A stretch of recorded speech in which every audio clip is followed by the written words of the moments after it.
Our next guest in the Honky Tonk Time Machine has charted over 30 singles on the country Billboard chart throughout a career that has spanned over 30 years. And that also includes 3 number ones and several more top 10 hits. I'm talking about Aaron Tippin. Aaron, it's great to have you on. Welcome to the Honky Tonk Time Machine. Hey, brother. Glad to be here, Glenn. Thanks for having me on. Hey, it's a thrill for me just to get to talk to you. I talked to your buddy Sammy Kershaw just a couple of weeks ago, and I know you were just in our neck of the woods last summer. You were at the Sykeston J.C. Boot Hill Rodeo. Sammy was with you for that, and so was Colin Ray. So I know you're pretty familiar with our neck of the woods here. Hey, man. You know, I'll tell you, Missouri's been mighty good, though, Aaron Tippin, buddy.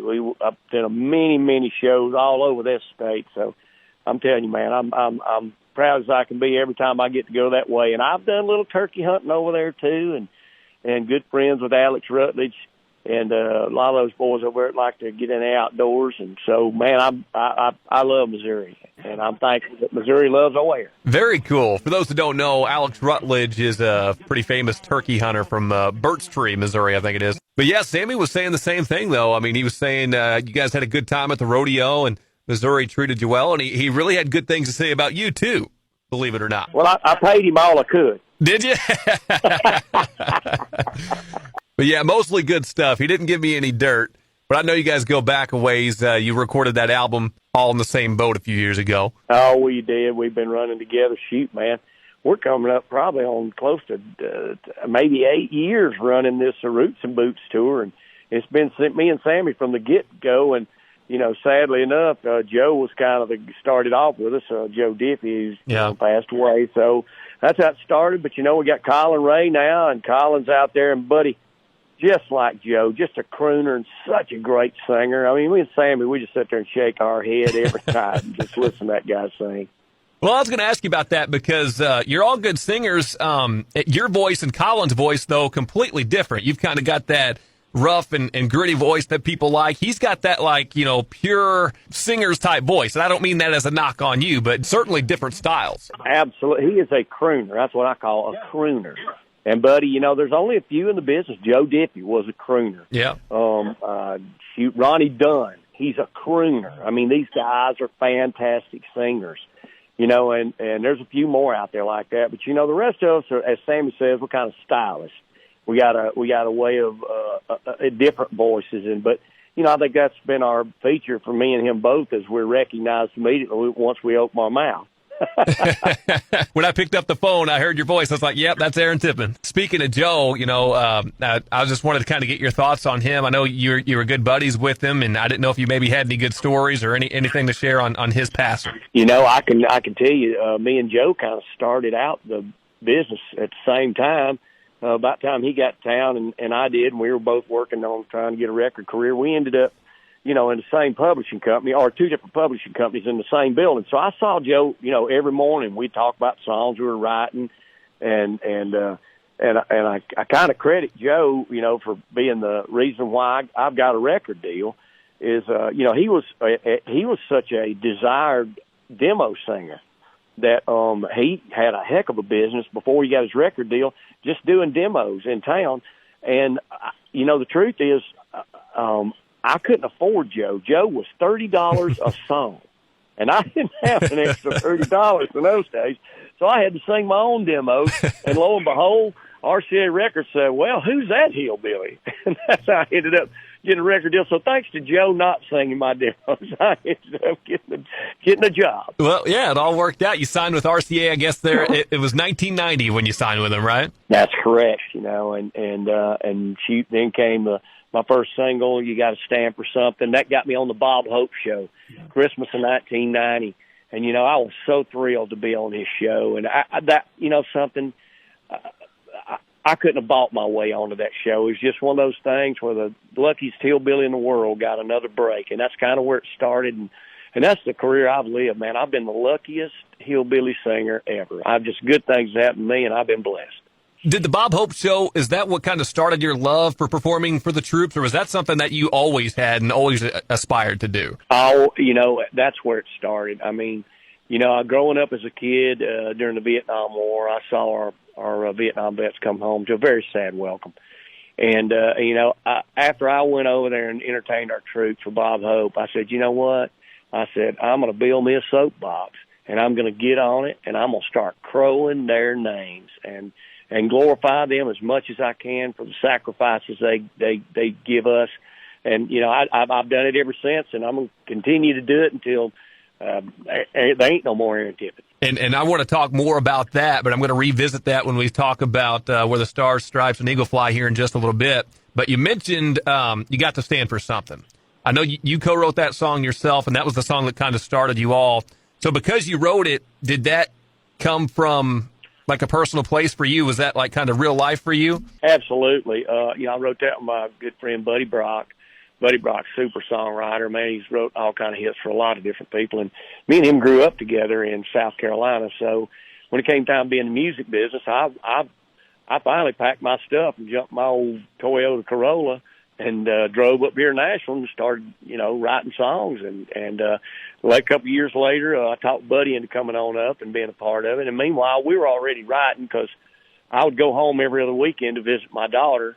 And when I do that, me and Buddy would get together and the kids would play and me and Buddy would work on songs. And that song, You Gotta Stand for Something, that's exactly where it came from. A weekend in South Carolina, and me and Buddy were talking about our dads and how much we thought of them. And Buddy is actually the one that said, well, you know, my dad always says you got to stand for something, you'll fall for anything. And I said, I think that's a hit. Yeah. And we wrote it, and boy, it was a big record for me. Every once in a while you strike gold with a certain turn of phrase or just something off the cuff like that, and that's something that has stuck with me throughout my life. I mean, I've used that as a quote, always giving you credit, of course, but that's got to be one of the most quoted songs of all time, wouldn't you say?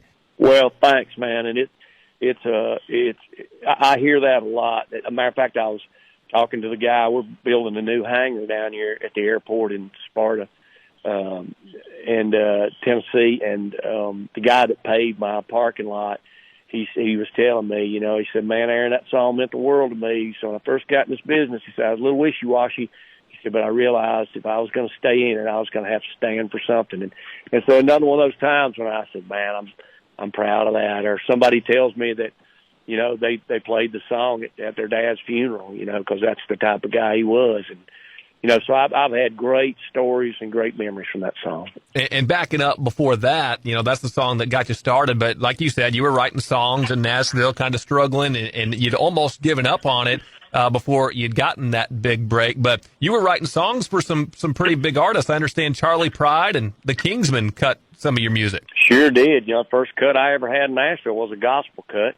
Me and Jerry Sadley wrote a song called Tell Everyone You Know That You Know Jesus. And he was so excited about that song that they were down in Mississippi doing a concert that weekend, and he just jumped in his car and took off down there. And he knew all the guys in the band, and he just walked in there and said, "Hey, boys, I got a song I want y'all to hear."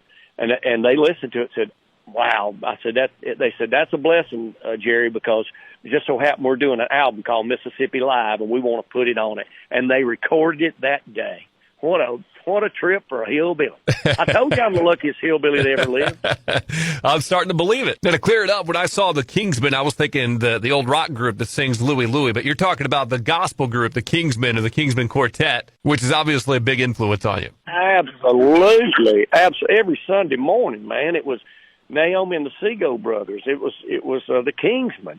It was the Imperials. Man, the gospel music were played on our TV every Sunday morning while Mama was making me get ready for Sunday school. So, yes, those guys. And plus, you know, I'm a big fan of Hank Williams Sr. That's really where the core of my music comes from, beginning of my roots. That's one that actually hadn't been mentioned a lot. I get a lot of Merle Haggards and stuff mentioned like that, but you went a little bit further back to the beginning there with Hank. I like that. Amen. You know, that's a guy, to me, he turned a new face to country music, kind of like Jimmy Rogers, you know, who was the godfather of country music. But I think Hank kind of turned a corner, you know, that had never been done before, you know, and who knows what it would have been if he could have lived. I mean, it was just sad and crazy that he left us so soon. But you know, I gained a lot from Hank, a lot of my songwriting and a lot of my voice. I just love that country blues yodel, which, you know, eventually led me to write My Blue Angel. Oh, yeah, that is very prevalent in that song for sure. Before that, I wanted to back up to your first number one. There Ain't Nothing Wrong with the Radio. You talk about a perfect country song and a perfect country song for radio. I mean, that was it, right? Oh man, was I thankful for that one, you know. And Hallelujah finally got me a number one record. You know, I'd had a lot of releases before that, but that's the first number one I got. They got up close to the top of the charts, but never that number one spot. So that was my first one, and man, was I thrilled with that, man. And, you know, wrote it about my old car, Daisy. That's, once again, me and Buddy Brock. One day we were finishing up a song, and I said, Buddy, I got this cool idea. There's this guy, and he's got this new girlfriend, and he's puts her in the truck, and they're going out on a date, and she keeps punching the buttons on the radio station. And he's saying, hey, leave that alone. There ain't nothing wrong with that radio. And Buddy said, we're not writing this about some guy you made up in your head. He said, we're going to write about it, your old dilapidated car, Daisy. He said, because the only thing on that car that works is the radio. I loved it. It was such a great take and different from what we were hearing, you know, at the time. So it was awesome. So that's the first number one. You were kind of known for making these kind of rough and tough songs. You know, you've got that muscular build, and you were coming off as this, you know, rough and tough guy. And then in 1995, I think my favorite song of yours comes out. That's As Close as I'll Get to Loving You. And that's a song that kind of showed a different side of you a little bit. And I think that's why I liked it so much. Absolutely. And that was a big hit for me. I have to say, wished I would have wrote it, but I did not write that one. But boy, it was a smash for me. I mean, once again, number one record, and boy, they were few and far between for me. So it sure was nice to have that one. Was that a song that you hesitated to record because of that softer image, or is that something you were looking forward to kind of showing to everybody? Well, you know, actually, I did have some resistance to that song because, you know, I was, you got to stand for something guy, and this is all about some guy lusting after another guy's wife. So, you know, I was reluctant to do it, but, you know, I've never had one single fan that thought that the same way. They just thought it was a different side of Aaron Tippin and a great performance that they enjoyed, and that's all I've ever heard out of it. So, you know, there's one time I overthinked it. Well, sometimes it's better not to think. That's always my policy. But no, I never really looked at it that way, but I could see how you would think that, especially coming from your perspective and wondering how fans are going to receive it. But I always kind of respected the guy in the song for not acting on what he wanted so badly because she was with another man. So that's kind of the way I took it. Well, I appreciate that.